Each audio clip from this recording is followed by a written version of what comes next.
No ar, Rádio em Revista. Olá, eu sou o Fábio de Lima e começa agora o especial Rádio em Revista, jornal da Rede Alesp. Eu separei algumas entrevistas com temas diversos. Os direitos das mulheres grávidas no trabalho home office. Vamos falar sobre uma campanha para denunciar a violência contra crianças e adolescentes. A crise financeira e o brasileiro refém de dívidas, o superendividamento, saúde, o uso da planta cannabis. O que é verdade sobre o medicamento? As sequelas da Covid? Esses são alguns dos assuntos do programa Rádio em Revista, que começa agora. Vamos começar o programa de hoje falando sobre saúde. As sequelas que a Covid-19 pode deixar em quem contraiu a doença. Mais de 16 milhões de brasileiros desde o início da pandemia. Sobre esse assunto, a Júlia Stanzioni conversou com o pneumologista João Carlos de Jesus. Vamos acompanhar como foi essa entrevista. Doutor, eu comecei justamente abrindo essa entrevista falando sobre 3 estágios do vírus. O senhor pode, de maneira sucinta, explicar então cada estágio desse processo? Claro, com certeza. Olha, quando nós falamos dos estágios da infecção pelo coronavírus, a gente está falando de uma forma assim, um pouco até mais técnica sobre as etapas como a doença se desenvolve, né? Nós chamamos isso de fisiopatologia, né? A ciência que analisa o comportamento das doenças. E quando a gente fala do estágio 1 da infecção pelo coronavírus, a gente está falando da forma como o vírus acomete o nosso corpo. Então, habitualmente, né, a gente espera que essa infecção ocorra pelas vias aéreas. O vírus, ele ganha, né, a mucosa da nossa boca, do nosso nariz, da nossa nasofaringe, através do contato de gotículas que uma pessoa acaba passando por outra, né, através da fala, do espirro, da tosse. E uma vez que essa gotícula chega até essa região da nossa via aérea, ela consegue ganhar a nossa corrente sanguínea, né? Ela se prolifera, o vírus se prolifera, né, infectando as células, e uma vez que ele ganha a corrente sanguínea, ele circula por todo o nosso corpo. Essa etapa de circulação nós podemos chamar de estágio 2, quando o vírus passa a sair da parte respiratória ali alta, né, do nariz, da garganta, e ele passa a circular por outros órgãos. Ele pode ir para os pulmões, para os rins, para o coração e causar danos em outras áreas. E o estágio 3 é quando esses danos acabam levando a uma inflamação ainda mais importante, que é quando a gente atinge aquela gravidade maior e temos que levar o paciente, né, a pessoa infectada pelo coronavírus, para o hospital para receber um suporte mais avançado de vida. Cada estágio, então, tem uma forma, né, de se manifestar, e a gravidade, né, com que a pessoa desenvolve a doença depende também desse período da infecção. Então, o estágio 1, ele ocorre mais na primeira semana, né, em que você vai ter aquela dor de garganta, a perda do olfato, um pouco de dor de cabeça. O estágio 2, quando o vírus circula mais pelos pulmões, né, e ele faz isso através da corrente sanguínea, né, ele leva a uma inflamação pulmonar mais importante e se manifesta com vários focos de pneumonia. É o período que tem mais tosse, mais febre e pode vir o desconforto respiratório. E a fase 3 é quando, de fato, essa pneumonia já ficou muito extensa, né, e a dificuldade do oxigênio passar do ar para dentro do sangue devido à intensidade da inflamação na região dos pulmões. E aí é necessário o suporte hospitalar e muitas vezes a internação em UTI.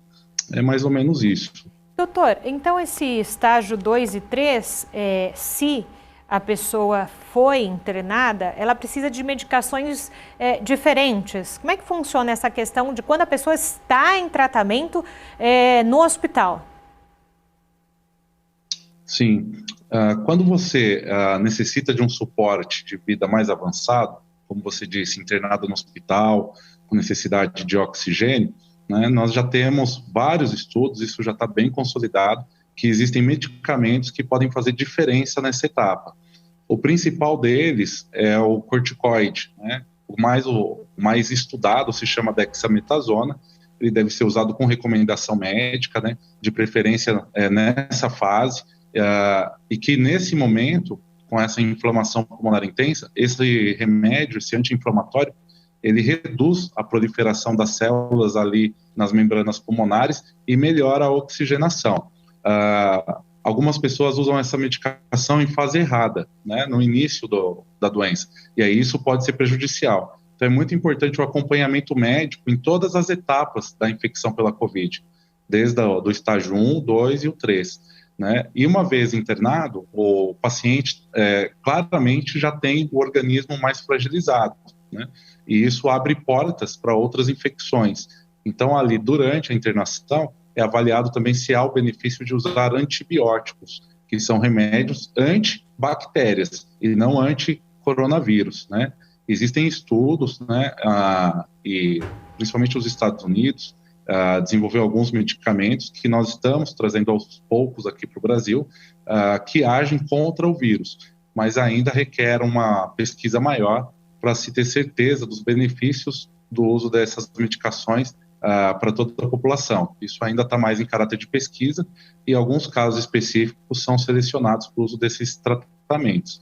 E no estágio 3, né, sem dúvida, o suporte de UTI é muito importante. Aí existem uma série de cuidados que são para suporte, né? O uso da ventilação mecânica, de oxigênio, dispositivos que oferecem mais oxigênio, para que a pessoa com o pulmão tão doente tenha condições de passar por essa etapa de inflamação e depois se recuperar.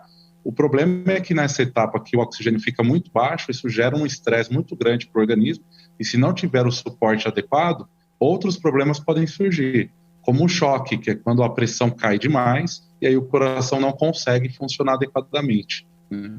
Então, cada etapa tem esse suporte, e nessa etapa 2 e 3, o suporte hospitalar, ele trabalha muito com o tratamento de alívio desse estresse do organismo, mas não propriamente com um remédio também anti-coronavírus, né? Assim como ocorre com outras infecções virais. É muito importante isso que o Dr. João nos fala agora, né, dizendo o tratamento com remédios, quando a pessoa está internada, é também para essas questões adjacentes à Covid-19, né? Como bem disse o Dr. João, não temos um remédio oficial para se tratar a Covid-19. É importante deixar claro isso, não é, doutor? Agora, nós estamos falando desse paciente que está aí no estágio 2 e 3, possa estar internado, mas a gente ouve, já viu muitas matérias e ouve de quem já se contaminou com a Covid-19, o pós, que ainda ficam com algumas sequelas, né? Alguns passam com dores de cabeça frequente no pós-Covid, dores nas pernas, a preocupação com trombose. O que é preciso olhar para esse pós-pandemia, não, pós-Covid, né? Sim, é verdade. Nós temos aprendido muito com a Covid, né? Depois de um ano aí da pandemia, um pouco mais de um ano, surgiram vários estudos organizando melhor esses sintomas que você está relatando. Nós chamamos de uma maneira geral de pós-Covid, mas hoje a gente entende, né, que a Covid ela tem uma fase aguda, que é essa que nós estamos conversando, que é enquanto o vírus está no corpo e os danos que ele está causando, que pode durar em torno de 3 semanas. Depois vem uma fase subaguda, né, que você começa a ter aquela recuperação, parece que vai chegar no 100% de recuperação, mas ela pode parar no meio do caminho e ficar em alguns sintomas que são um pouco chatos. E depois você ainda pode ter a fase crônica, em que ocorre a permanência desses sintomas por meses, né? E algumas pessoas, infelizmente, já tiveram infecção até há mais de um ano e ainda não se sentem totalmente recuperadas. Então, nessa fase pós-Covid, né, um dos sintomas mais relatados se chama fadiga crônica, que é uma sensação de falta de forças, de energia, né? A pessoa realmente fica muito abatida e começa a ter dificuldade para exercer as funções do dia a dia. Então, muitas pessoas se sentem assim. O que é importante é diferenciar essa fadiga crônica de uma sequela propriamente cardíaca ou pulmonar.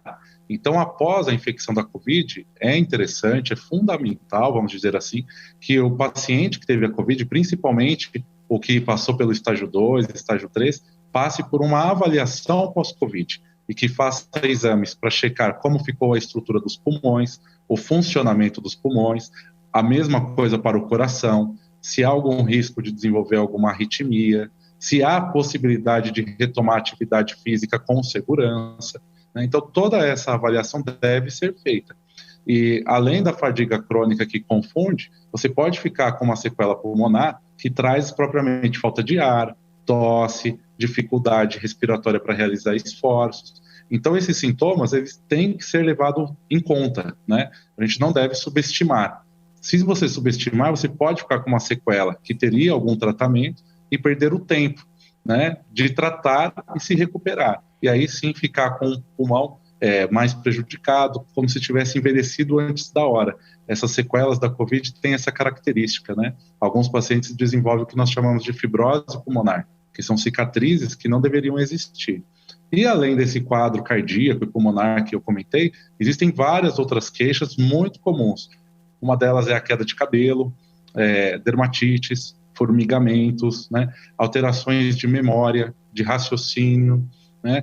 Muitas pessoas desenvolvem ansiedade, depressão, né? Essa questão de transtornos mentais que não estão só ligadas à dificuldade, né, de lidar com a doença, mas também com a atividade do vírus no nosso cérebro. E de acordo com o perfil da pessoa, você vai ter mais ou menos determinadas queixas, né? Então, uma coisa prática, por exemplo, é que as mulheres habitualmente queixam mais da queda de cabelo, porque isso chama mais a atenção para elas, né? Pessoas idosas sofrem mais com alteração de memória, porque já é uma questão que pode ser uma dificuldade, dependendo do seu contexto, né? Então, o importante, após a fase aguda da Covid, é lembrar que você ainda pode manifestar algumas complicações, né, relacionadas à doença. No início da pandemia, nós acreditávamos que a Covid seria mais uma doença viral aguda, que ou você sobrevivia a ela ou você morria, né? E que após a recuperação, tudo estaria resolvido. As nossas estatísticas foram construídas assim, né? Hoje nós falamos do número de casos, do número de óbitos e do número de recuperados. Mas, particularmente, eu acompanho alguns autores que têm uma crítica sobre essa forma, né, essa nomenclatura das estatísticas. Seria melhor que nós disséssemos que temos um número de pessoas que tiveram Covid, que faleceram e que sobreviveram, porque os recuperados, nós não sabemos ainda quantos, de fato, estão recuperados, porque muitos ainda carregam essas sequelas e essa dificuldade de retomar a vida normal. Vamos falar agora sobre um assunto que divide opiniões. O uso de medicamentos à base da planta cannabis, conhecida de uma forma irregular como a popular maconha. Os primeiros registros de uso da cannabis de forma medicinal são datados antes de Cristo, mas o fato de ainda ser ilícita dificulta os avanços e estudos científicos da planta. O tratamento contra a enxaqueca é feito muitas vezes com medicamentos à base dessa planta. Um tema muito interessante que o Jeremias Gomes conversou com a médica Maria Tereza Jacob. É polêmico no Brasil ou no mundo inteiro, ou a gente já tem algum lugar que isso é mais comum, o uso da cannabis, né? E depois eu queria que a senhora já explicasse o que é exatamente a cannabis para a gente entender melhor. Olha, vários países da Europa, vários estados dos Estados Unidos já legalizaram e já facilitaram o uso da cannabis medicinal. Uhum. No Brasil, nós temos pacientes que fazem uso através da importação de produtos de qualidade. Então, o que eu acho que está causando tanta polêmica infelizmente, é a desinformação em relação à cannabis medicinal. Uhum. Existe cannabis medicinal, sim. Existem inúmeros trabalhos comprovando a sua ação em diversas doenças, desde doenças de saúde mental, como doenças degenerativas do sistema nervoso, na oncologia, na dor crônica. A maioria dos estudos são com base na dor crônica, e a grande vantagem do reconhecimento da cannabis medicinal e da sua legalização é o acesso ao maior número de pessoas que se beneficiaria dela. Por quê? Por enquanto, para termos produtos de qualidade médica, e cannabis medicinal é um medicamento como outro qualquer, como os que são utilizados para a pressão, para o diabetes, para disfunções de tireoide, entre outras. Então, ela tem que seguir todas as normas, desde a escolha da cepa da planta até o armazenamento e a distribuição de um medicamento. Uhum. Então, nós temos que agilizar esse processo para que a população tenha acesso a produtos médicos de qualidade com cannabis medicinal por um custo mais acessível. Ela já era utilizada há 4.000 anos antes de Cristo. Nós temos relatos na Inglaterra, por exemplo, onde o médico da Rainha Vitória a utilizava, e foi o primeiro trabalho científico, o primeiro artigo científico publicado na revista Lancet, que é uma das de maior penetração e de importância no meio médico, na década de 1840, onde ele publica o primeiro artigo falando da validade da cannabis para uso medicinal. Então, nós temos que diferenciar. Cannabis medicinal é medicamento, nós podemos escolher quais as substâncias que vão estar dentro dele, quais as concentrações.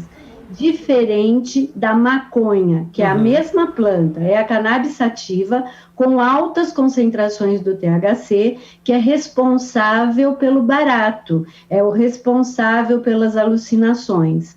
O CBD, que é um dos outros canabinoides mais conhecidos, ele consegue reverter um pouco essa ação do THC, anular um pouco, e, ao mesmo tempo, você pode ter produtos que contenham, sim, THC em doses controladas, para que nós tenhamos o efeito medicinal sem esse efeito adverso.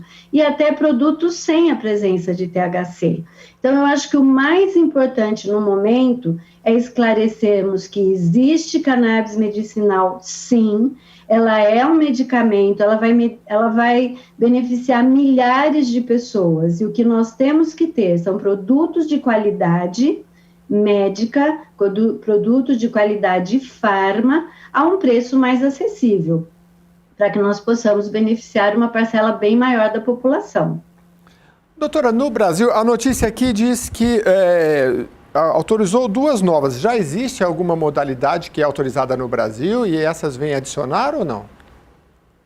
Sim, nós já, teoricamente, nós já temos produtos que podem ser adquiridos em farmácia, que foram aprovados. São produtos importados, que desde que você passe por um médico especialista em medicina canábica, ele veja qual a sua patologia, qual o seu perfil, escolha a medicação mais adequada para você. Se for um desses produtos, você vai comprar a sua medicação diretamente na farmácia.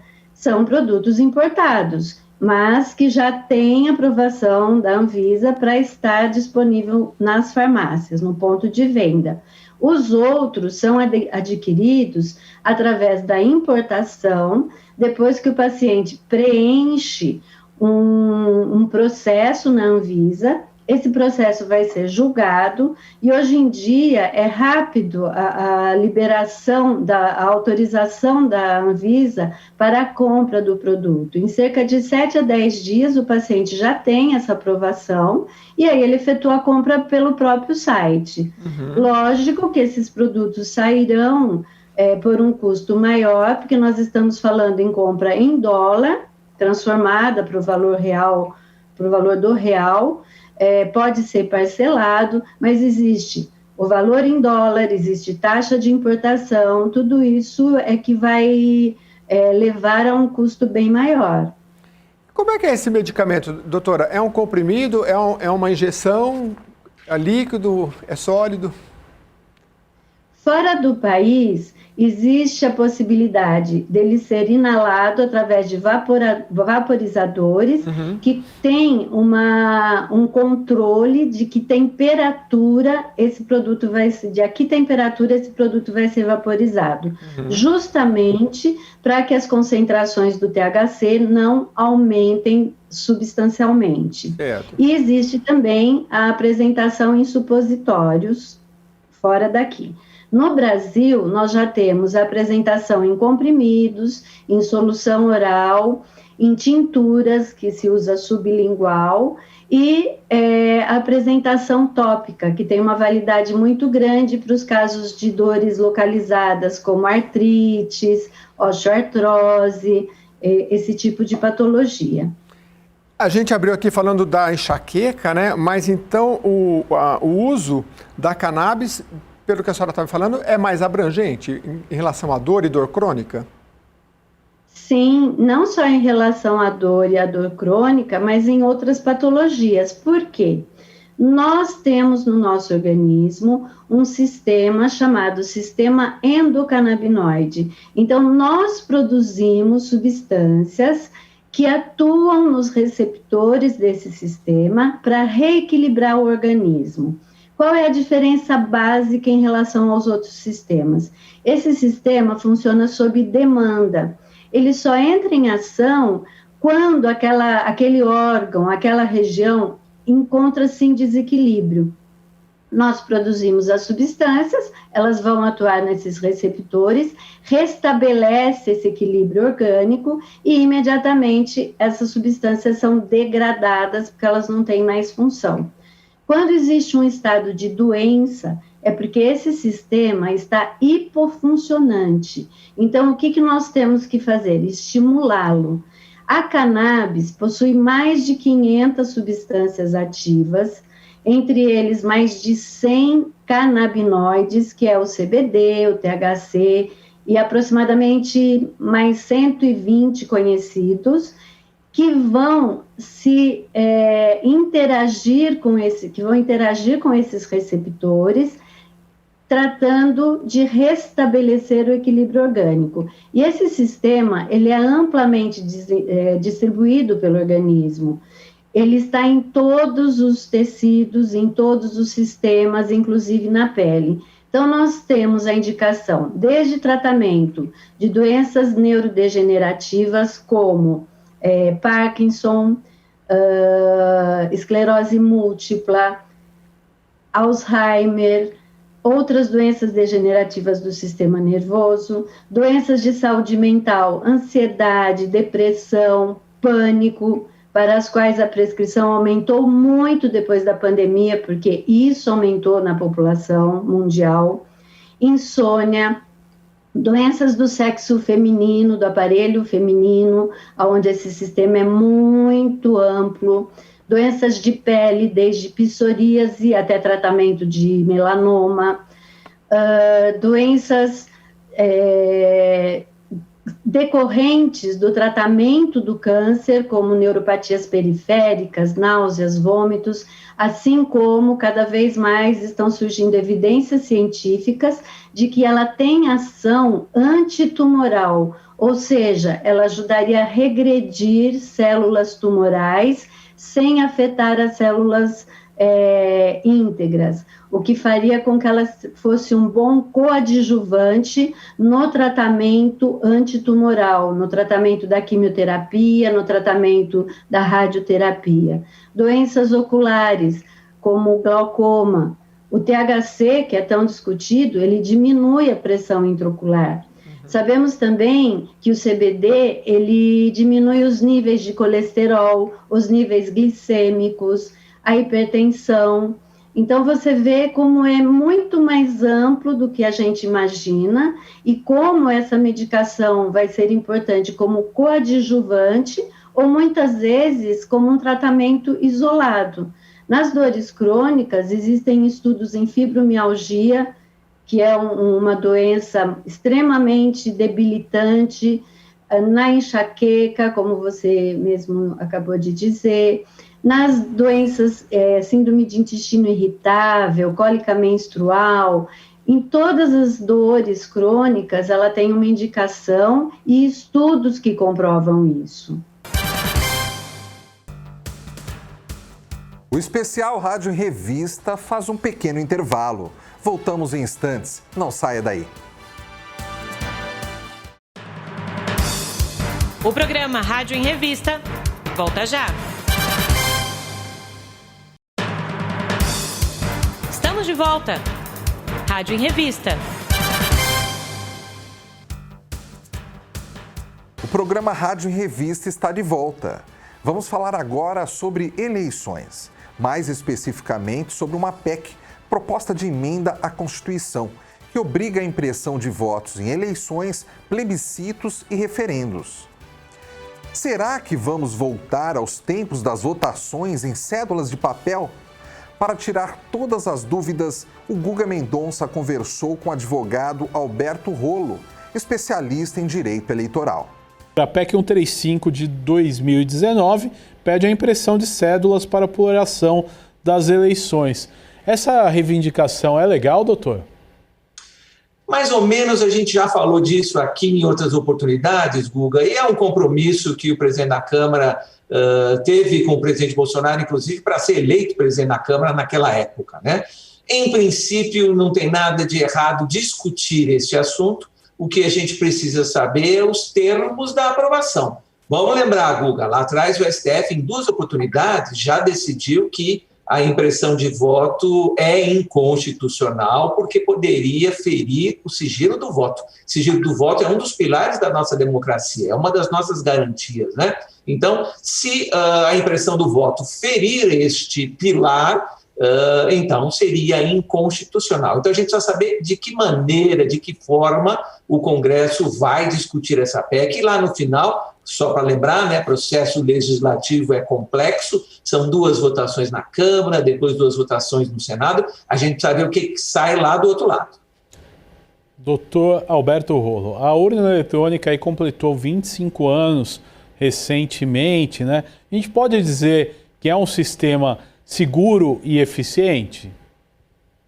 Sim, com certeza. Por que o senhor acha que existe essa tendência aí de desconfiança no sistema eleitoral, no sistema de urnas eletrônicas, na verdade? É porque as pessoas não conseguem ver um comprovante? Qual que é, na sua visão, o principal ponto? O principal ponto é desconhecimento da tecnologia. Mas a gente usa telefone celular, por exemplo, eu faço sempre essa comparação. Nós estamos aqui falando ao vivo, você está na sede da Assembleia e eu estou aqui no escritório, nós estamos falando usando tecnologia e nós estamos conseguindo nos comunicar e quem está assistindo está entendendo a mensagem, ou seja, é só informação, é só melhorar um pouquinho a comunicação sobre a parte da tecnologia. É isso que o TSE quer fazer agora. Agora, é lógico, tem um monte de fake news. Agora, você sabe que nos últimos dias, Guga, eu tenho notado o pessoal fazer uma comparação quando fala da impressão do voto e levar um comprovante para casa. Isso não vai acontecer. Isso é exatamente a quebra do sigilo do voto. Isso não vai acontecer. Ninguém vai pegar o comprovante na urna e levar para casa. Quando muito voto vai ser impresso, é o que eu falei no começo, a gente precisa ver de que maneira essa PEC vai ser aprovada, quais são os detalhes, né? O eleitor vai conferir o voto que deu lá no voto impresso e esse voto vai ficar guardado lá na sessão eleitoral. Ninguém vai levar para casa. Mas nesses últimos dias eu tenho notado uma comparação com o caixa eletrônico, né? Hoje todo mundo, ainda mais por causa da pandemia, a gente não vai mais no banco, usa muito a internet, mas vai também no caixa eletrônico e vai fazer lá um depósito, vai fazer uma operação e recebe um comprovante, recebe um papelzinho amarelo com aquilo que eu fiz, paguei uma conta, retirei R$50, para usar no dia a dia, então eu tenho lá um comprovante. Me parece que tem gente que está comparando a urna eletrônica como se fosse um caixa eletrônico, e não é assim, são tecnologias diferentes, são sistemas diferentes. Para comprovar que eu fiz uma operação, que eu paguei uma conta, talvez até eu não precisasse do comprovante, mas o cidadão tem segurança, se sente mais tranquilo. Eu paguei a conta de luz, para ninguém cortar a luz, eu tenho o comprovante. A mesma coisa, pensa em relação ao voto, mas não precisa. Toda a tecnologia empregada na urna eletrônica dispensa qualquer tipo de comprovante. E mais, Só para lembrar que é outra fake news que circula muito. O voto não é auditável. É sim. A gente já falou isso aqui, são mais de 30 itens de segurança. Tem auditabilidade no início, no começo e no final do processo. É só a gente entender como é que funciona. Então, por favor, não digam que a urna eletrônica não é auditável, porque isso é fake news. Isso não é verdade.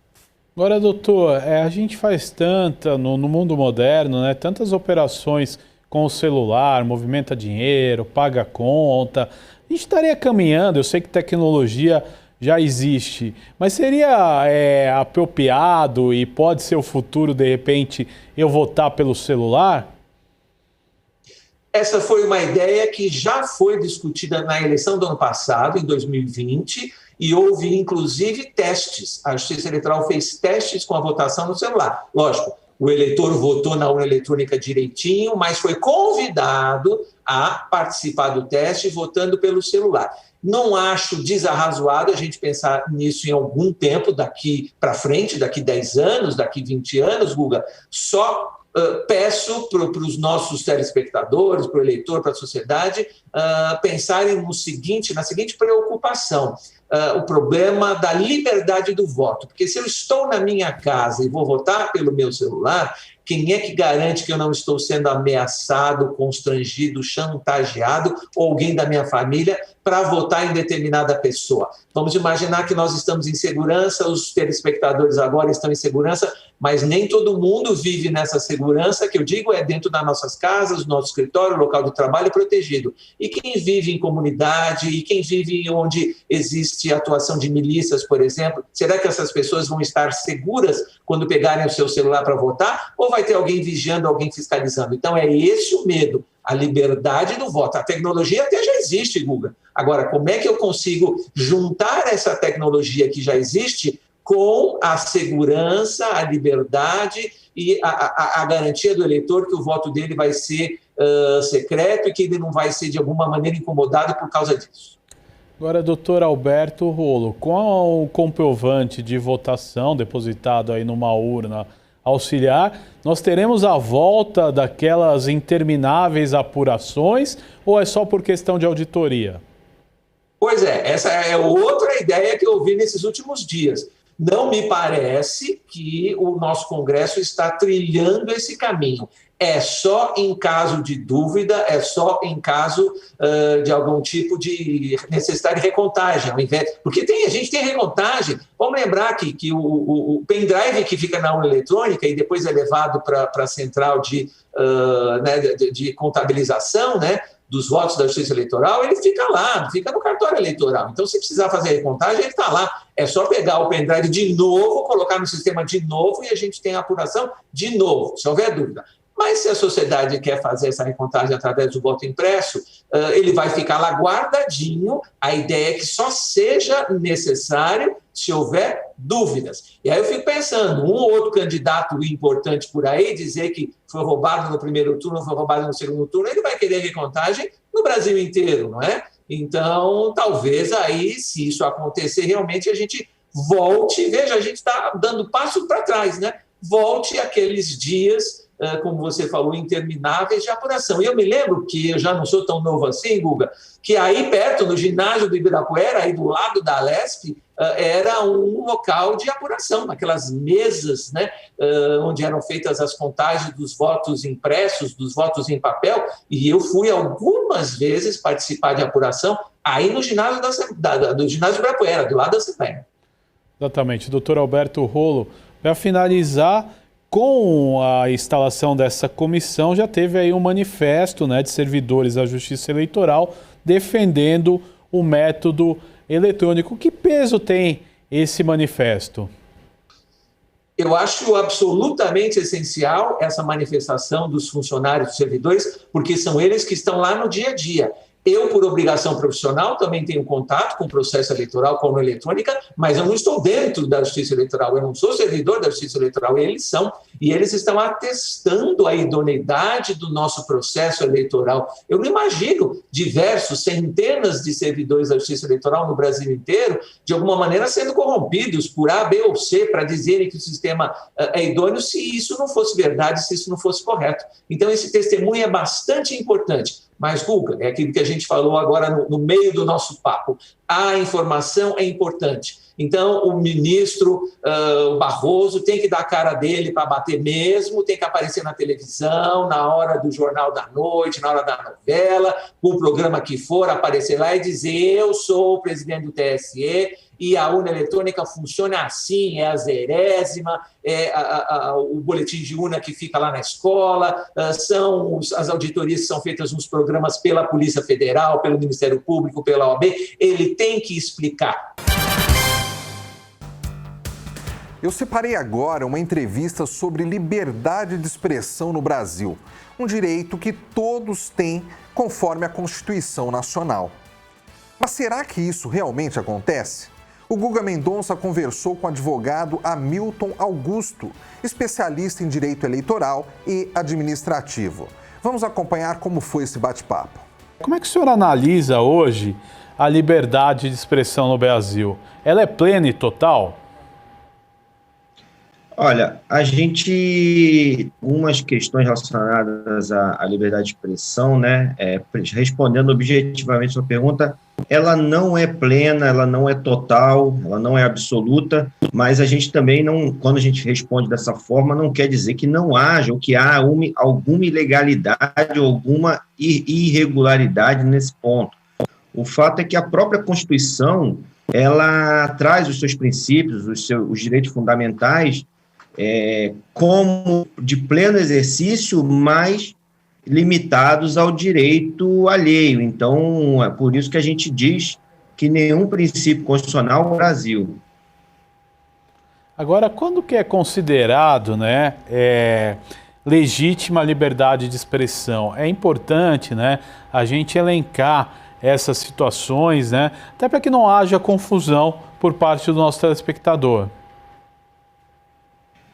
Olha, a legalidade da liberdade de expressão, liberdade de comunicação, que aí dentro dessa liberdade você tem a liberdade de crença, a questão também da imunidade parlamentar, que também está dentro, embutido nessa questão da liberdade de expressão, ela tem a sua legitimidade, é uma linha muito tênue para a gente até definir o parâmetro de legalidade.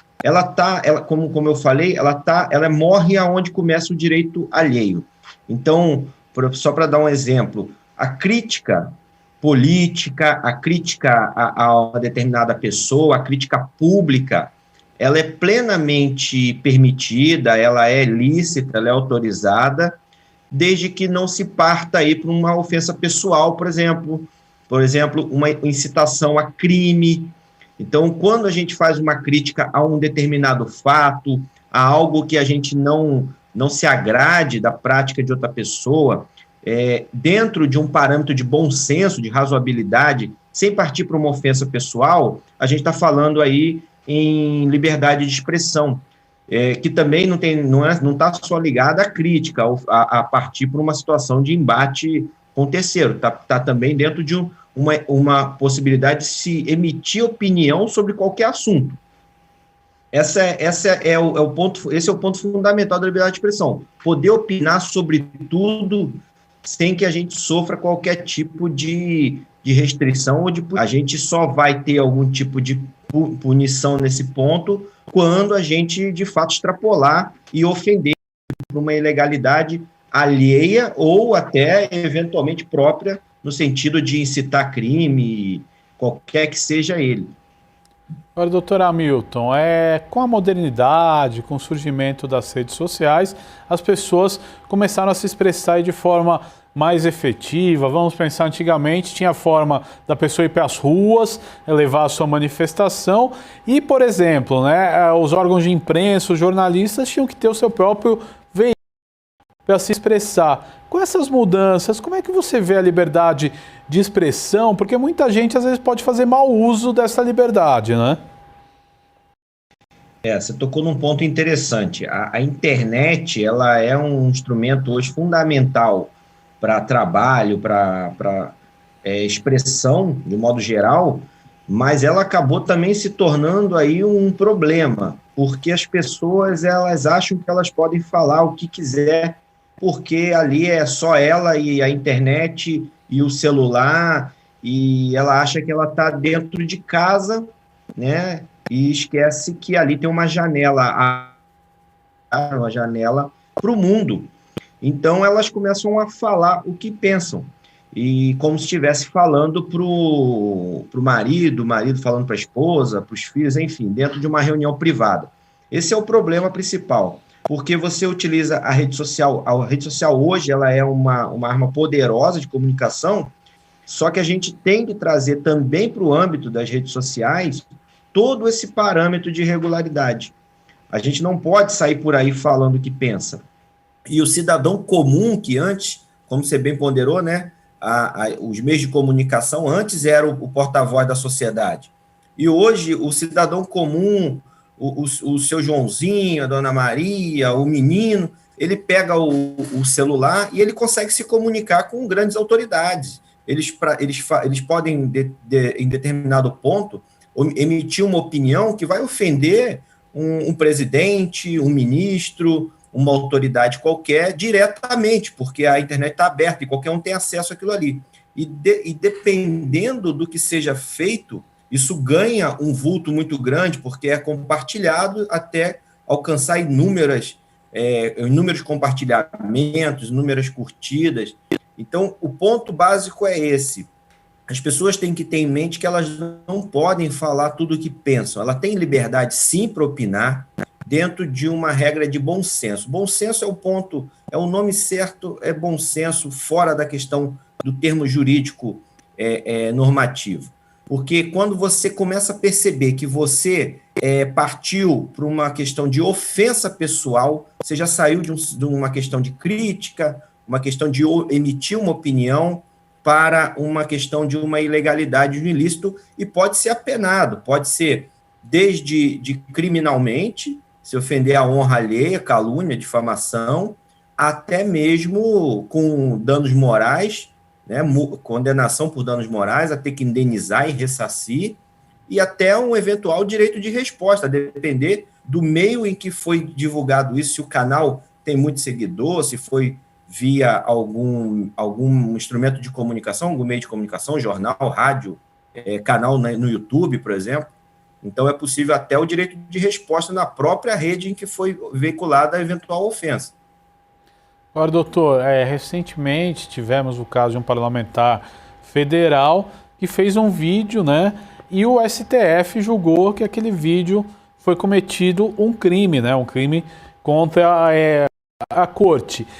Até onde vai, por exemplo, a liberdade de expressão de um parlamentar? Qual que é a diferença dele exercer a liberdade de expressão na tribuna do Congresso Nacional e através de um vídeo no YouTube? É importante a gente explicar isso para o nosso telespectador.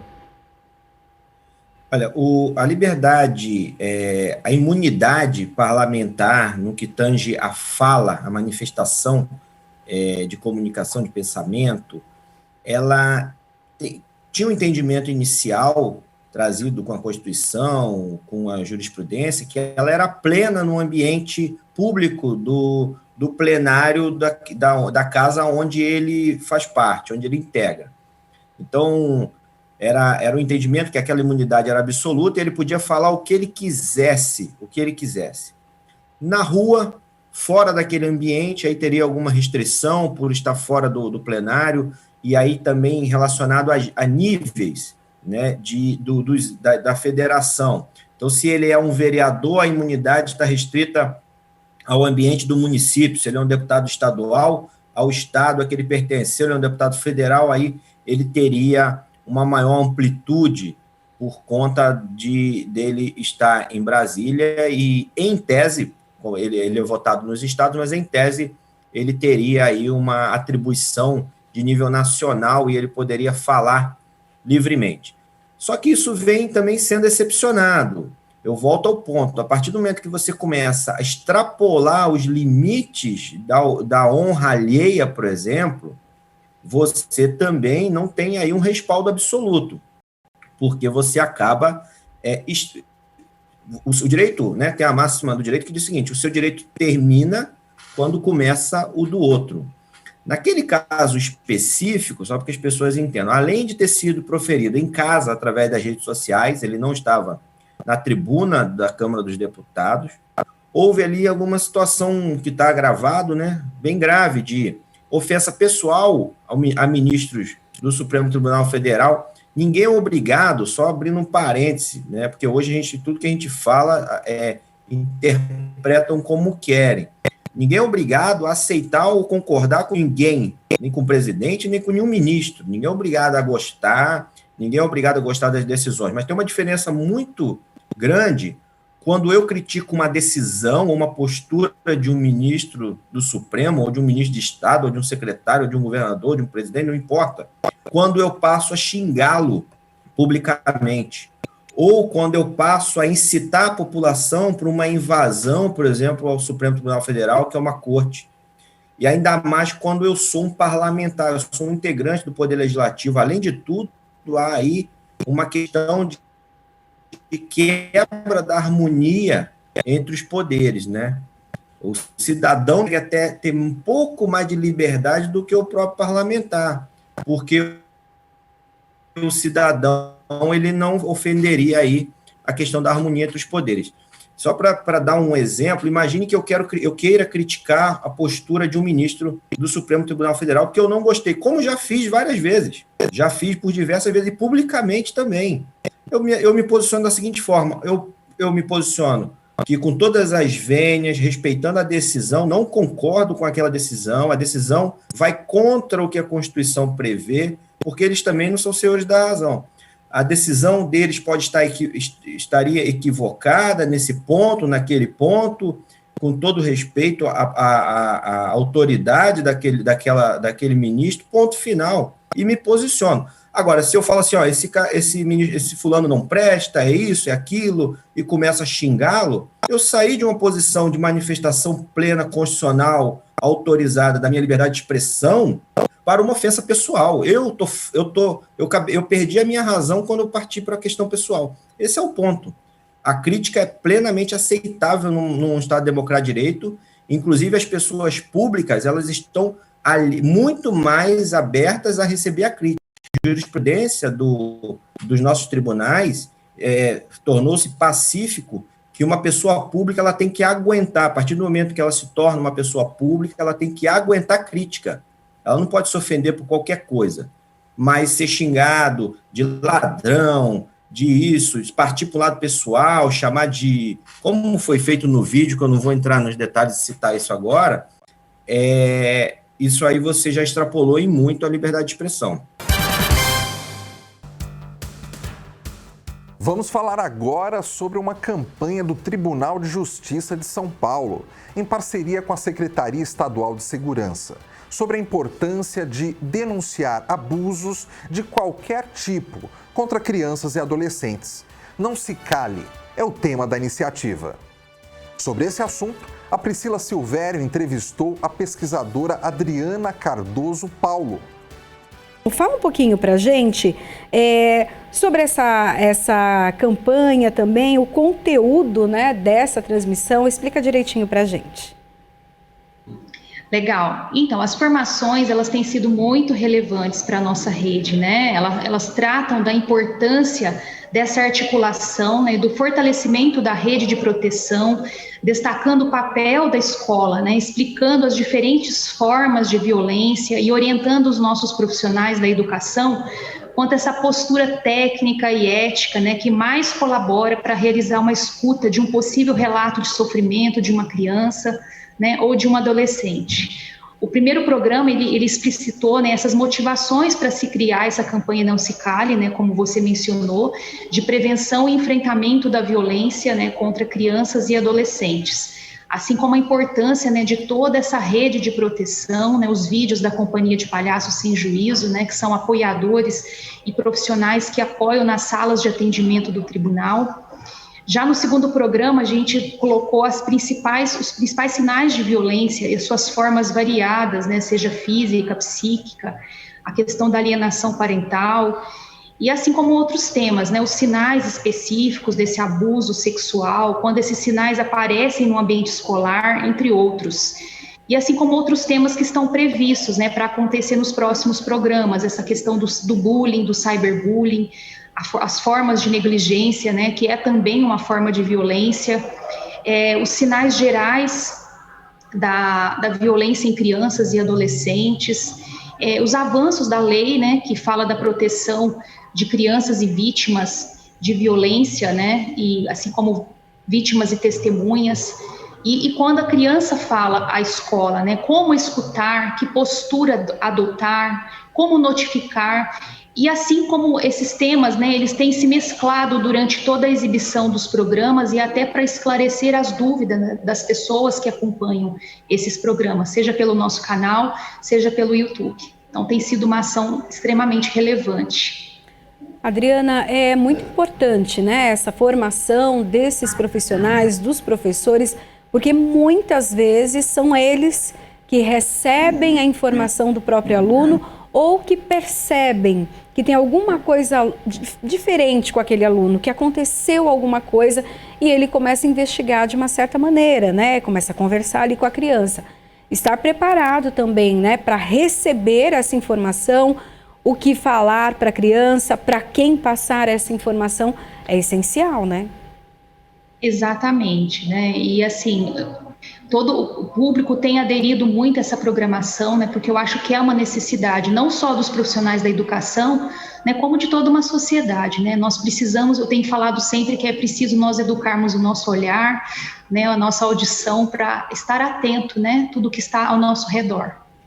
E quem pode participar, então, né, desse treinamento? Quem tem acesso, precisa ter alguma inscrição? Explica direitinho. Então, as transmissões, elas podem ser acompanhadas por todos os nossos servidores da rede através do aplicativo do CMSP, né, do Centro de Mídias, no canal de desenvolvimento profissional número 1.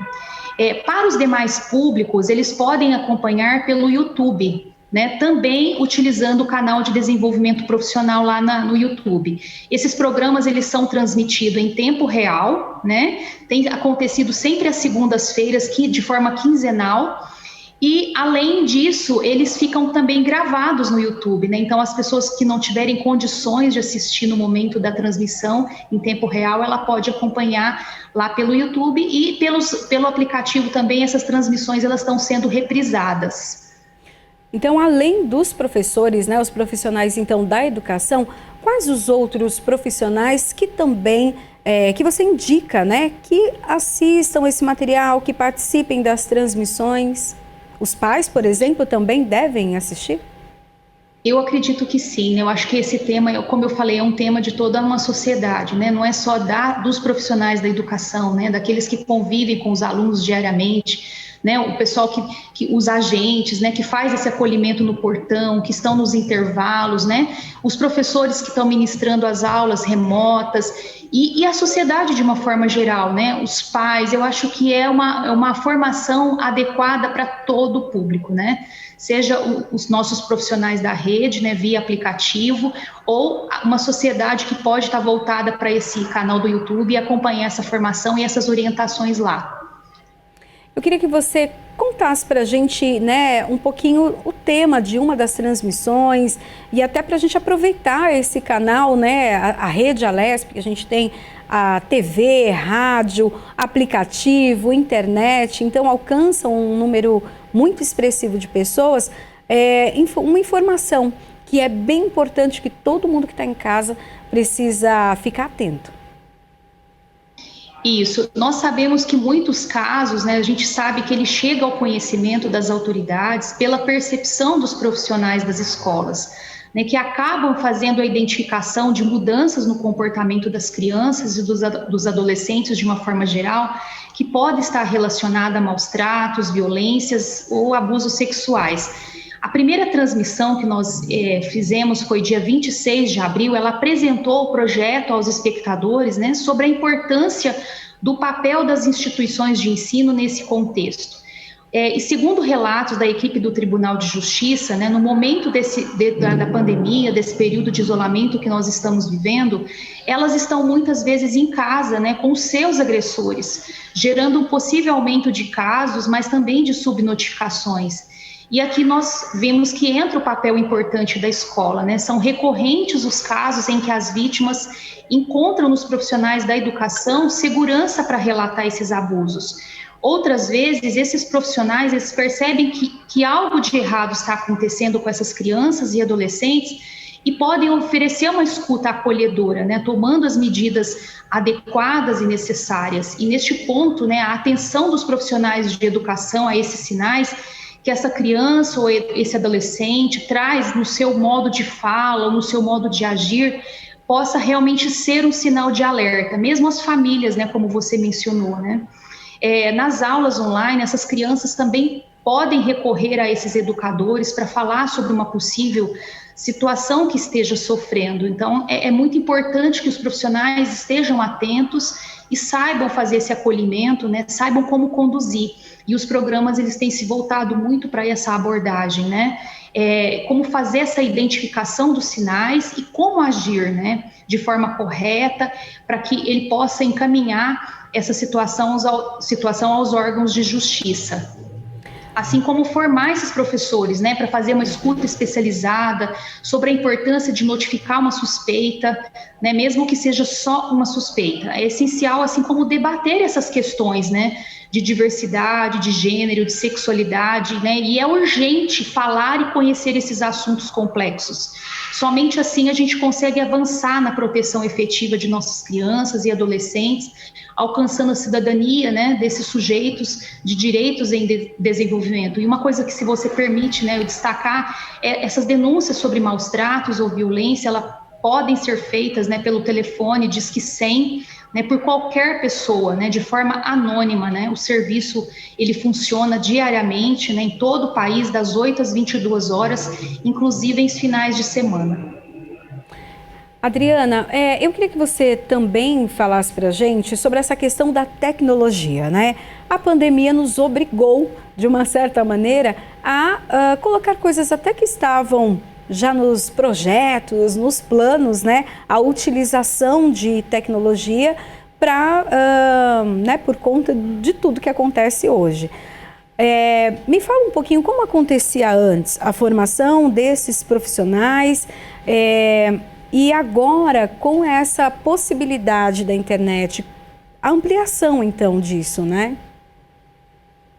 Então, eu acredito assim, a Secretaria sempre se preocupou muito em trazer essa formação, principalmente aqui a Escola de Formação dos Profissionais, né?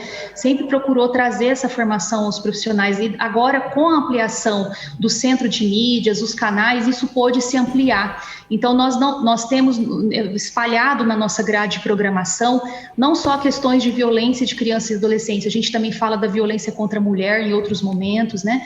Isso meio que ao mesmo tempo se ampliou, né? As nossas possibilidades se ampliaram.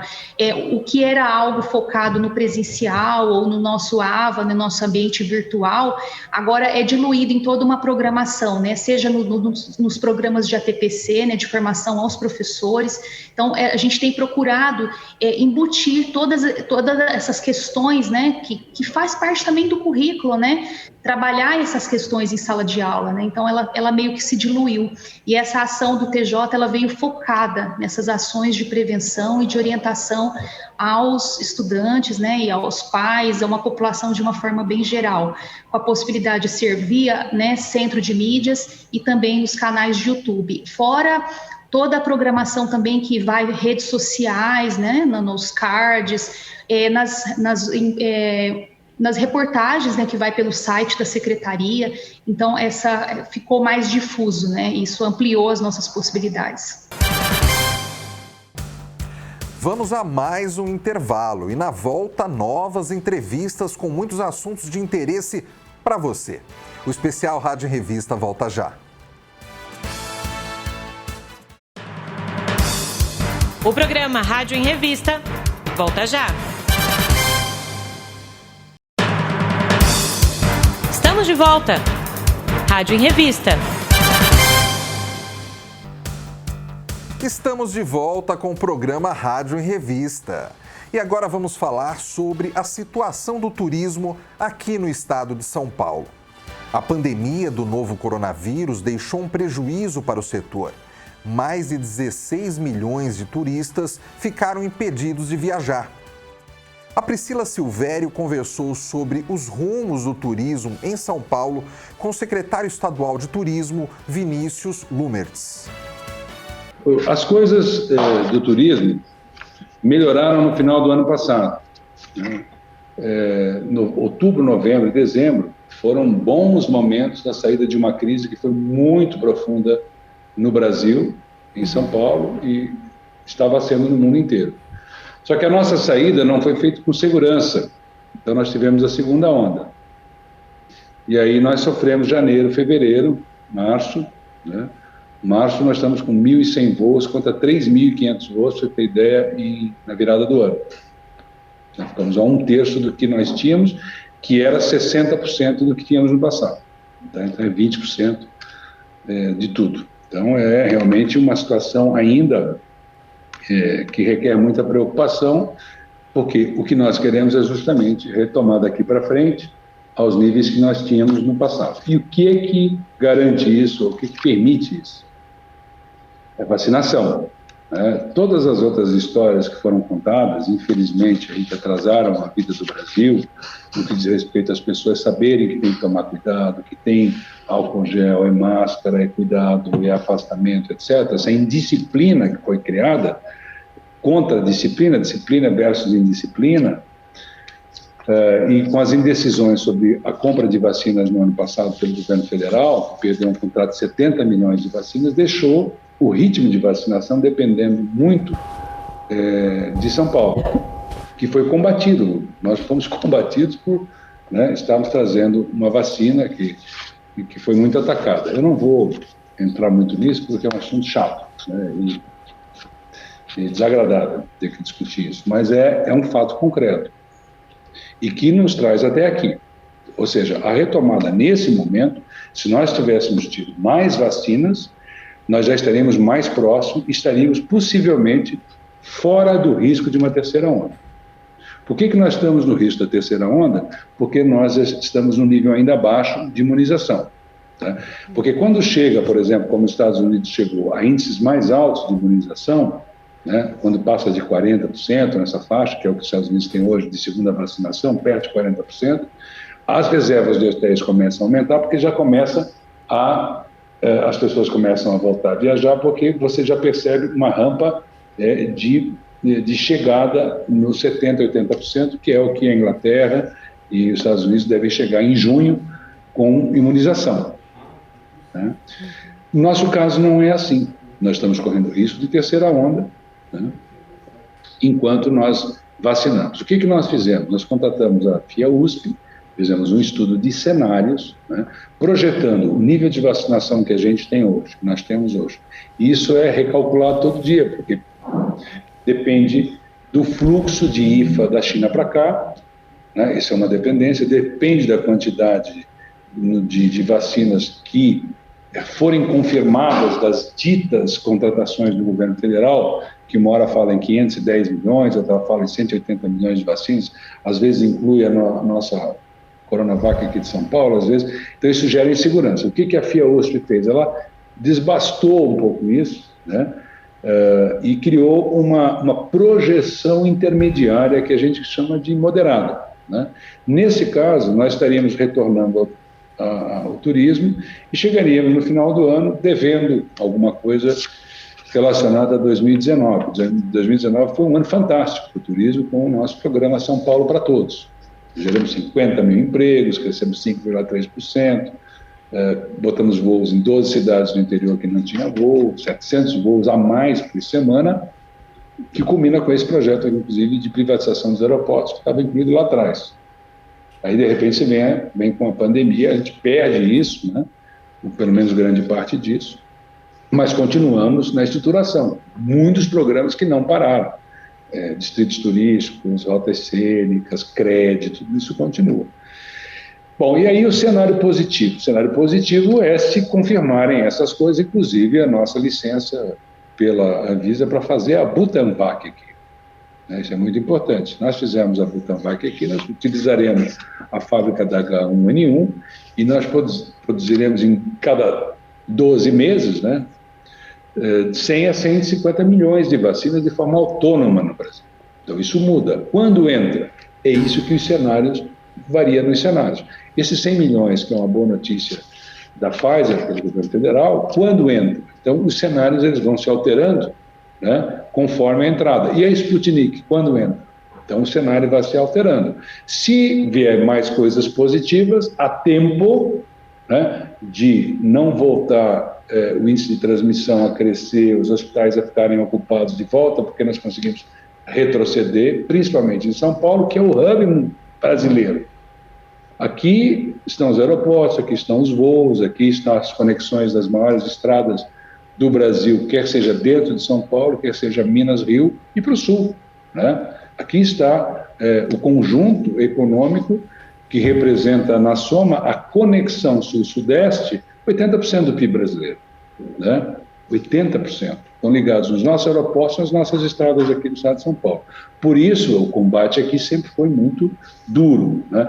E as previsões, é muito importante observar e reconhecer, nesse caso, o que foi feito aqui. Quando aquele Imperial College de Londres e algumas universidades inglesas disseram que o Brasil ia morrer mais de 1 milhão de pessoas se o Brasil não prestasse atenção, havia gente no governo federal que dizia que era uma coisa muito pequena, que não ia ter grande importância, que seriam menos mortes do que qualquer gripe, bem menos, etc, etc. Aí você olha para os números aqui em São Paulo de UTIs. Nós tínhamos 3.500 UTIs. Nós estamos com 14.200. E chegamos há um mês atrás com mais de 90% de ocupação. 3.500 para 14.200. Ora, se isso não tivesse acontecido, nós teríamos tido aqui uma crise sanitária muito maior do que nós já temos no Brasil, inclusive com efeito no resto do país. Teríamos que ter fechado os aeroportos, fechado as estradas, se evitou muito por aqui. Para vocês terem uma ideia, a Espanha tem 4.500 UTIs e a França 6.000. Nós botamos uma França de UTIs no ar esse ano aqui em São Paulo. Então, a história vai contar isso tudo. Isso vai ser contado, esse sacrifício e esse desgaste, inclusive, para o nosso governo, o governo do governador João Dória, porque isso precisava ser feito e foi feito. E as informações foram dadas em coletivas que nos desgastaram, porque havia alguém que dizia no governo federal, isso não precisa, nada disso precisa, nada precisa. Enquanto o mundo inteiro aprendeu rapidamente. Vamos pegar o caso da Grã-Bretanha, que está agora abrindo. O primeiro-ministro da Grã-Bretanha, no início, disse, não, vamos fazer imunidade de rebanho. Ele recuou. Né? Por quê? Porque, infelizmente, esse vírus se propaga dessa maneira. É assim que ele é. E só a vacina segura. Nem esses outros medicamentos não são vacinas. Vacinas são vacinas.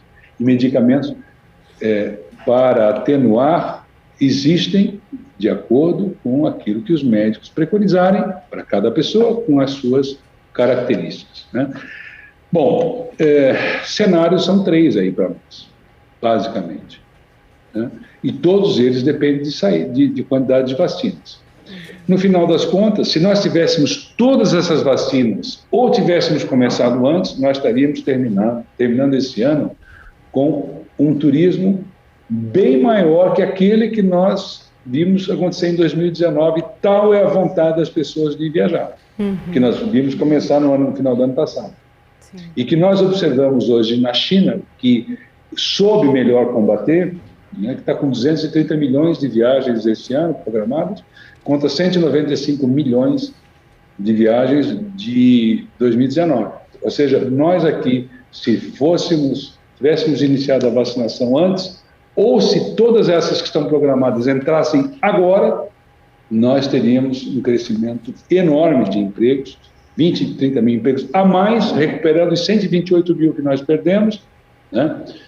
Com uma grande retomada que só o turismo tem condições de fazer daqui para frente. Turismo e serviço, né? Com eventos, viagens e tudo mais, pode fazer pela economia de São Paulo.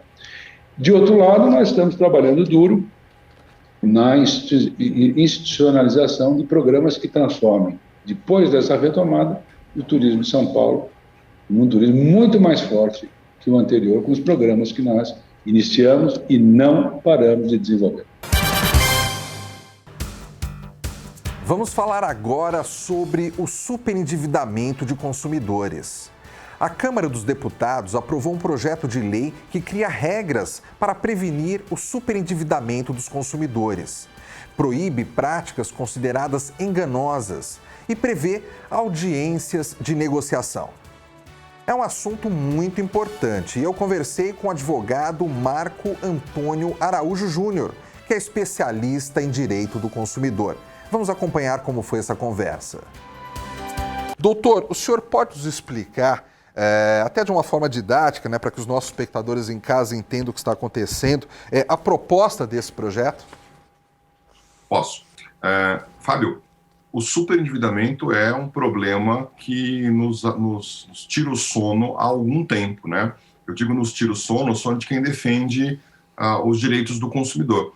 Porque a dinâmica da indústria do crédito é a dinâmica de quanto mais endividado, melhor. Quanto mais o consumidor conseguir pegar empréstimo, quanto mais ele conseguir gastar no cartão de crédito, quanto mais ele usar do cheque especial, quanto mais endividado, melhor para a indústria do crédito. Mas para o consumidor não é isso que acontece. E o superendividamento deixou de ser um problema relacionado com o direito e passou a ser uma doença, né? As pessoas ficam doentes a partir de estarem endividadas, desenvolvem patologias sérias, tristeza, depressão, em alguns casos chegam até ao suicídio. Então, há algum tempo nós estamos discutindo a questão do superendividamento. Esse projeto que foi aprovado agora na Câmara é um projeto, para você ter ideia, de 2015. Então, um projeto bastante antigo que só foi aprovado agora, que já começa a tratar alguns temas interessantes.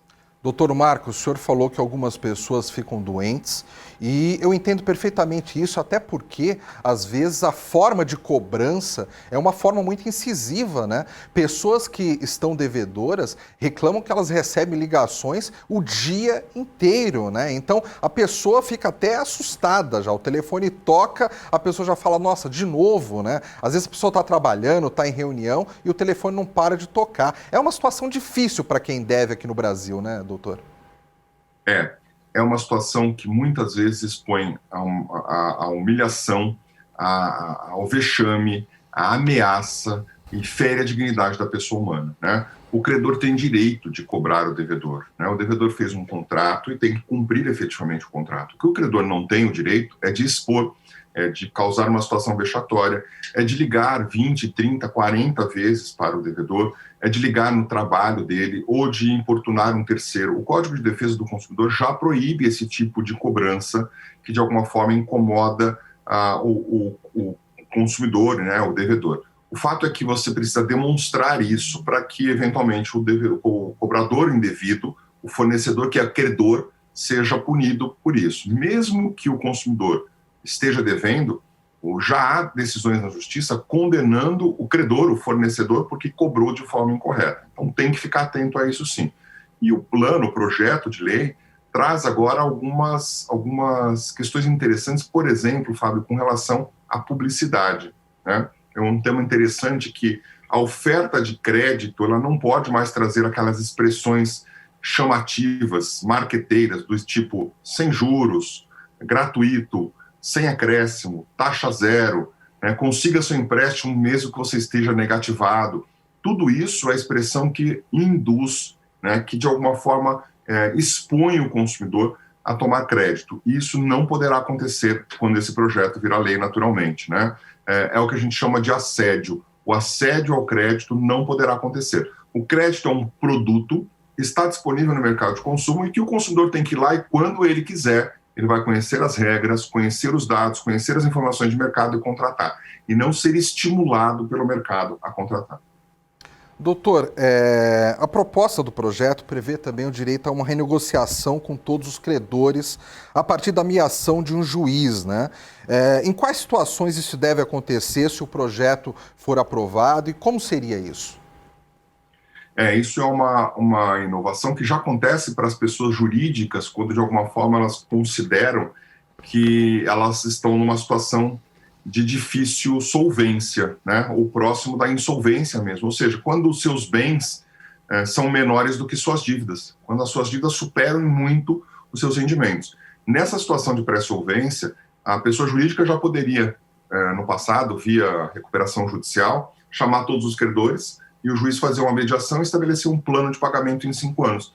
Se isso for aprovado agora, porque a gente está falando de um projeto de lei que passou na Câmara, mas ainda vai para o Senado, né? Se isso for aprovado, então saindo do Senado, ainda vai para a sanção presidencial, sendo aprovado esse projeto de lei, o devedor pode propor ao juiz uma repactuação das dívidas, uma recontratação das dívidas com a presença de todos os credores. Então, você que eventualmente deve para o banco no financiamento imobiliário, para o banco no cheque especial, para o banco no cartão de crédito, deve numa loja, deve, enfim, um grupo de credores, você pode, por intermédio de um advogado, naturalmente, propor essa conciliação, essa repactuação das dívidas com um plano de pagamento em até 5 anos, preservadas as garantias que você já deu e garantindo aí um conceito interessante que é trazido pelo projeto de lei, que é o conceito do mínimo existencial. Por quê? Porque em algumas situações, Fábio, a pessoa emprestou tanto dinheiro, consignado, cheque especial, cartão de crédito, que ela não consegue ter o mínimo para ela viver.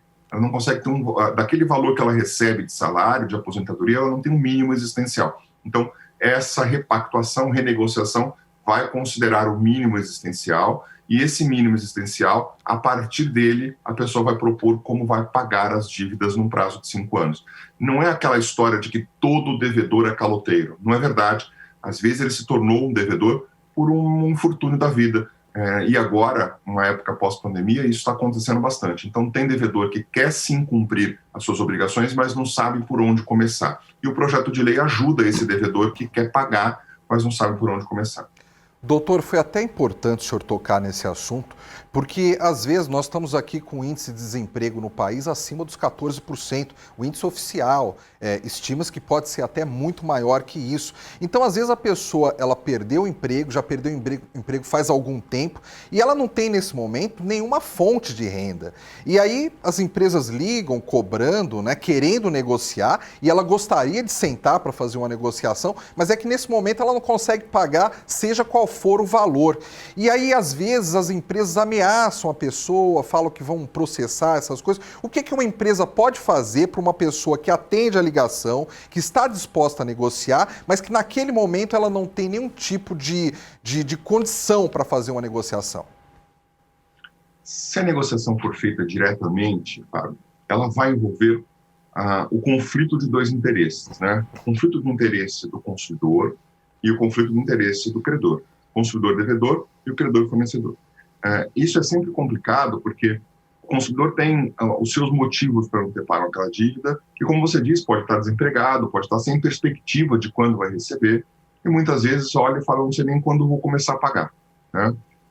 E aí aquela frase que é muito empregada no jargão popular, ela se aplica aqui nessa história, devo, não nego, pagarei quando puder, né? Mas isso não quer dizer que o credor-fornecedor não tenha direitos. Tem. Ele tem o direito de negativar o nome, se a dívida for uma dívida que for contratada, se isso estiver previsto no contrato. Ele tem o direito de executar o contrato, eventualmente, significa cobrar judicialmente. E com essa cobrança judicial pode chegar, no final, a uma penhora de bens, penhora de valores na conta, se você tem algum bem em seu nome, penhora de bem em seu nome. E tudo isso vai acabar complicando ainda mais a situação. A primeira sugestão que a gente dá é que, de alguma forma, o consumidor que queira resolver o problema das suas dívidas e não tenha saída, procure um especialista. Pode ser até o especialista do PROCON. Vários PROCONs no país têm equipes especializadas em cuidar de superendividados, tá? Que sabem como lidar com isso. Então, vamos fazer primeiro uma análise da dívida. Quanto aquela pessoa deve? Vamos planilhar aquilo. Muitas vezes as pessoas não planilham o que elas devem. Elas não têm noção de como está a dívida, né? Depois vão fazer propostas dentro das condições do consumidor para os credores. Então vão entrar em contato com o banco, vão entrar em contato com o financiador do imóvel, financiador do carro, para fazer propostas. E aí, naturalmente, nesse momento, tendo um intermediário, os representantes das instituições financeiras, dos credores, também tendem a ser mais maleável e também sabem que estamos num momento difícil, né? Um momento de pandemia, que muita gente perdeu emprego, e aí ali surge a possibilidade de um acordo. Esse acordo tem que tomar um cuidado muito grande, porque às vezes a pessoa vai fazer o acordo sozinha e ela acaba se enrolando numa dívida ainda maior. Tem gente que tira dinheiro do cheque especial para pagar o cartão de crédito. e não sabe qual os juros do cheque especial, nem qual os juros do cartão de crédito. E aí começa a fazer uma dívida ainda maior e entra naquele ciclo vicioso e não consegue mais sair dele. Cuidado. Procure um especialista que possa te ajudar a entender qual a melhor dinâmica para resolver os seus problemas. Muitas vezes, diante da condição que você está, de não ter como pagar, de ter um débito muito grande, talvez você tenha até que deixar o seu nome ser negativado para, com calma, você organizar a sua vida. Ou seja, são 3 passos para trás para poder organizar tudo e depois dar esses 3 passos para frente novamente no momento correto. Muita gente cria novas dívidas com juros ainda maior e começa a se enrolar nos contratos porque cai na tentação de aceitar aquela proposta que foi feita pelo telefone ou aceitar aquela proposta que foi feita pelo gerente do banco. Tem que saber seus direitos e só aceitar se de fato fizer sentido. Doutor Marco Antônio, excelente essa sua análise aí, até para a pessoa que está em casa, que às vezes esteja passando por essa situação. Porque, doutor, aqui no Brasil a gente sempre fala que não existe educação financeira para as nossas crianças na escola, né? Então, muitas vezes a pessoa se torna uma pessoa adulta sem saber como lidar com as finanças. E no momento que ela está endividada, não porque ela tenha agido de má fé, ela gostaria de pagar o que ela deve, mas infelizmente ela não está em condições. Ela realmente às vezes não sabe nem por onde começar para arrumar a situação, né? Então, o senhor está deixando claro aí que, de repente, procurando um PROCON, da sua cidade, quer dizer, tentando uma orientação ali para uma pessoa que está acostumado com esse tipo de assunto, de tema, ela pode, de repente, vir a fazer uma negociação que seja mais interessante, uma negociação até um pouco mais rápida, né? É verdade, Fábio. Eu costumo dizer que algumas disciplinas do direito, como o direito constitucional e o direito do consumidor, deveriam ser ensinadas na escola. E também educação financeira, né? Porque as pessoas, muita gente tem salário, né, ou tinha salário, mas gastava muito mais do que ganhava. Não há mágica nisso, né? Se sai muito mais do que entrou, você está tendo problema. Você vai ter dívida. Não há mágica nisso. Então, planejamento financeiro é uma questão que todas as pessoas têm que fazer, não são só as empresas, não. Qualquer pessoa tem que ter planejamento financeiro. Quer dizer, quanto que entra por mês? Tem que pôr isso por escrito lá. Entra R$1.000. E quanto você está gastando? 1.200. Tem alguma coisa errada. Tem que cortar alguma coisa. Tem que tirar alguma coisa do seu orçamento. Essa lição de planejar, de fazer o orçamento, é o que dá consciência dos seus direitos e consciência das suas dívidas também, né? De falar o seguinte, não, me enrolei, agora eu preciso me organizar. E não adianta eu assumir um compromisso com o banco de R$2.000 por mês se eu ganho 2.500. Eu não vou conseguir cumprir. Então não adianta eu fazer um acordo para que o banco pare de me ligar, né, pare de me ameaçar. Não adianta fazer um acordo de R$2.000 se eu ganho 2.500 por mês ou se eu não tenho renda. Eu não vou conseguir pagar. Então, se engana aquele devedor que acha que jogar a dívida para o mês seguinte vai resolver as coisas. E também tem que tomar cuidado, porque nós tivemos no ano passado o pagamento do auxílio emergencial. E muitas pessoas receberam esse dinheiro e investiram em compras de outras coisas, investiram em viagens pequenas, investiram em presentes e esqueceram de pagar aquilo que estavam devendo. Também tem que ter uma consciência de que, se você assumir um compromisso, você tem que honrá-lo, você tem que pagá-lo, porque senão você vai carregar aquilo durante muito tempo. Então, tem direitos, tem deveres e tem que ter consciência nesse processo, tanto para o consumidor, que é a parte mais fraca, especialmente os hipervulneráveis, idosos, analfabetos, doentes, como para o fornecedor, que também tem que saber que tem direito de cobrar, mas que não pode expor o consumidor a ridículo. E antes de encerrar o programa de hoje, eu separei uma entrevista que a Júlia Stanzioni fez com a advogada trabalhista Gabriela Valdambrini. E elas conversaram sobre a Lei Federal 14.151 de 2021, que garante regime de teletrabalho sem redução do salário às trabalhadoras grávidas durante a pandemia de Covid-19. Vamos acompanhar. É uma lei, como você disse, essencial para as gestantes, que era muito aguardada. Há muito tempo surgia dúvidas de como ficava o contrato da gestante, se era obrigatório o afastamento ou não. Mas, infelizmente, no meu ponto de vista, essa lei vem de uma forma muito fraca, muito frágil e com muitas lacunas. A gente esperou tanto tempo por uma legislação nesse sentido, né? Mais de um ano já de pandemia, e agora a gente tem uma lei com apenas 2 artigos, que realmente obriga o empregador a afastar a gestante do local de trabalho e colocá-la em regime de teletrabalho, ou seja, no home office, né, já conhecido por tanta gente, mas não especifica como fica a situação quando o regime de teletrabalho não é possível, se isso é aplicável a todas as empregadas, também as domésticas ou não. Então, uma lei que chegou agora, muito esperada, mas de cara com muitas lacunas e já deixa muitas dúvidas. A senhora falou sobre as lacunas. Quais são, então, essas lacunas que, para quem está em casa, a grávida que está em casa em home office, precisa saber dessa lei? Então, tudo começa, o primeiro ponto, né? Eu entendo que ela é aplicável a todo tipo de empregado, mas ela não deixou isso claro, ela só falou que os empregados devem ser afastados. Então, por exemplo, o empregado doméstico, do meu ponto de vista, também é aplicável, mas com certeza vamos ter aí pessoas dizendo que não. Em sendo aplicável ao empregado doméstico, a gente já tem um exemplo, por exemplo, do empregado doméstico que mora na casa do patrão. Como você afasta ele, porque o afastamento é para a pessoa ficar no próprio domicílio, se o domicílio do empregado é a própria residência. Então, essa é uma das dúvidas. Segundo, a lei não fala, por exemplo, qual a situação das pessoas já vacinadas. A gente tem diversas empregadas, por exemplo, do setor de saúde, que foram vacinadas no começo, logo no início da vacinação, e a lei não trata se elas devem ser tratadas de uma forma diferente ou não. A princípio, você teria que afastar até mesmo as empregadas já vacinadas, por inexistir previsão nesse sentido.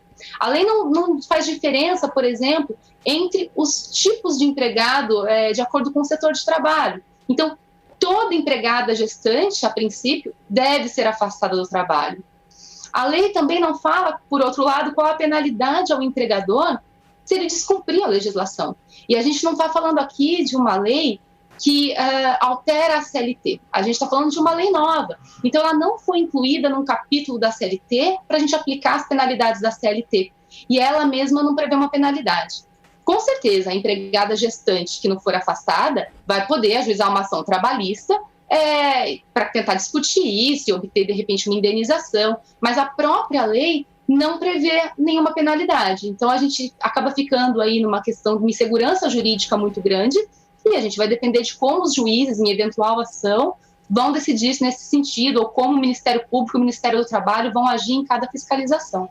Doutora, justamente nessa questão da insegurança jurídica, se sanciona uma lei que tem essas brechas, como a senhora está nos contando neste momento. A minha questão era melhor ter repensado essa lei com essas brechas, ou era importante sancioná-la e depois ver o que acontece? Como é que funciona nos bastidores essa questão? Porque, como a senhora falou, em algum momento pode-se ter essa judicialização e aí vai da interpretação de cada juiz, de quem analisar o processo. Sem dúvida. Eu acho que, considerando que nós tivemos 1 ano de tramitação da legislação, ou ao menos 1 ano já e alguns meses de pandemia, havia tempo suficiente para todos os setores conversarem antes de publicar uma lei como essa.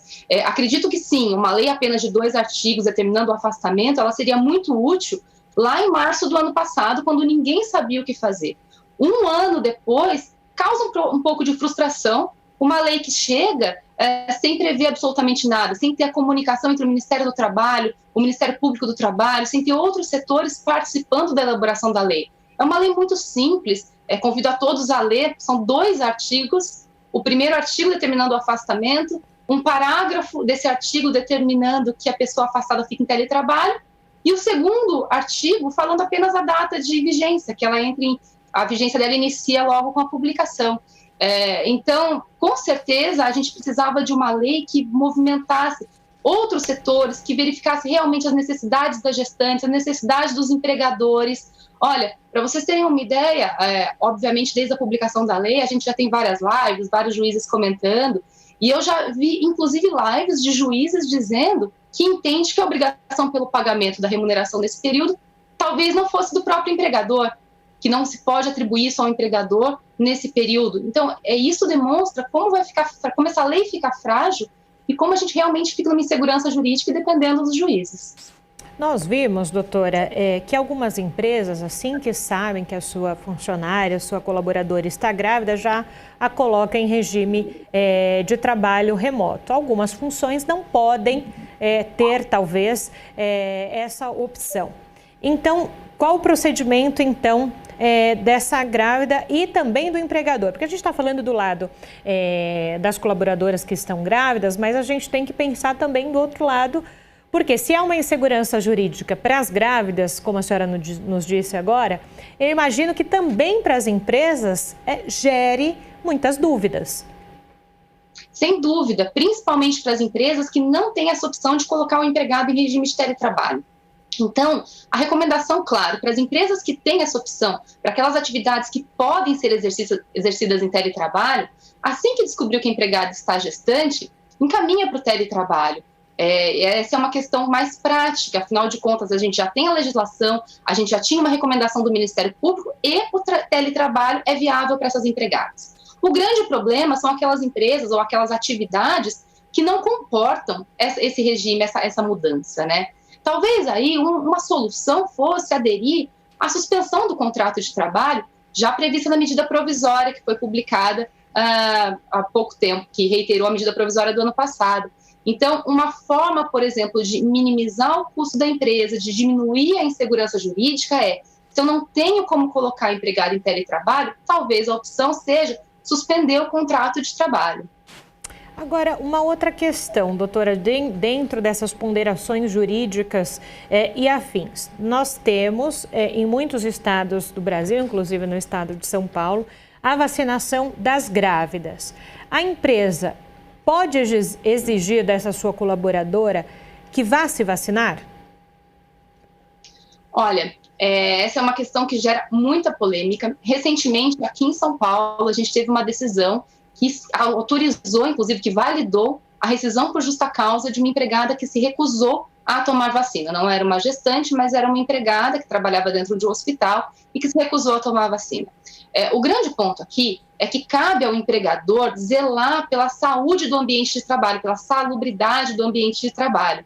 E a partir do momento que um empregado se recusa a tomar vacina ou tem qualquer outra medida que coloque em risco todos os demais empregados, por exemplo, se recusa a usar máscara, se recusa a usar o álcool em gel, qualquer ato do empregado que coloque em risco a vida dos outros empregados ou que prejudique o ambiente de trabalho, pode ser visto como um ato de insubordinação e pode levar a uma justa causa. Então, hoje, em São Paulo, a decisão que a gente tem para balizar essa resposta é no sentido de que o empregador pode, inclusive, rescindir um contrato por justa causa quando o empregado se recusa a tomar uma vacina. Exceto, é claro, nos casos dos empregados que têm um atestado médico justificando o motivo de não tomar a vacina. Por exemplo, os empregados que passaram pelo médico, que foram atestados com alguma doença, que não podem tomar a vacina por não saber qual o risco para a própria pessoa ao tomar a vacina. Então, havendo uma justificativa médica, com certeza a gestante pode se recusar a tomar a vacina, mas sem justificativa nenhuma,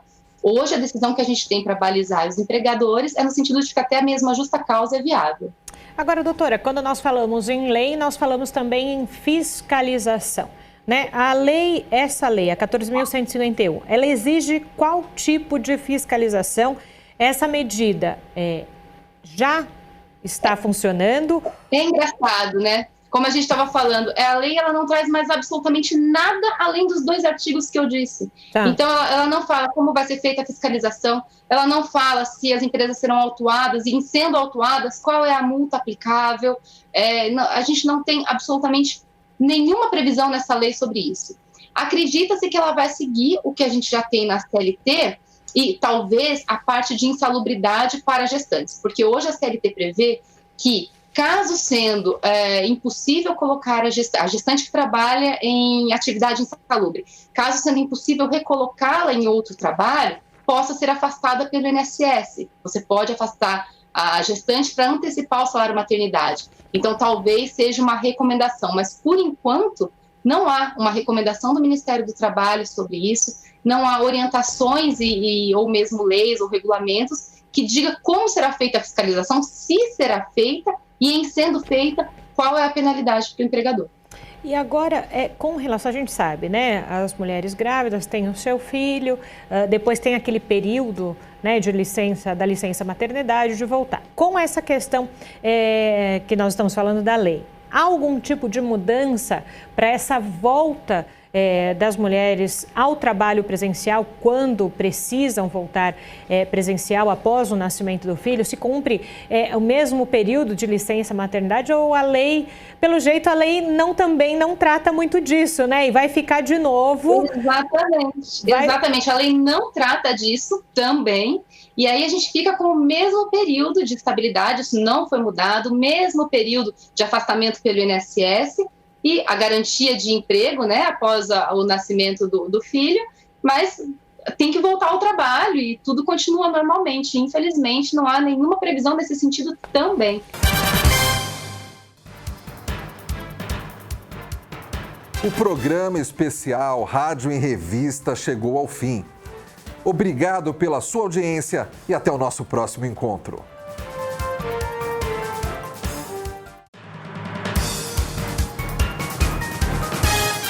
No ar, Rádio em Revista.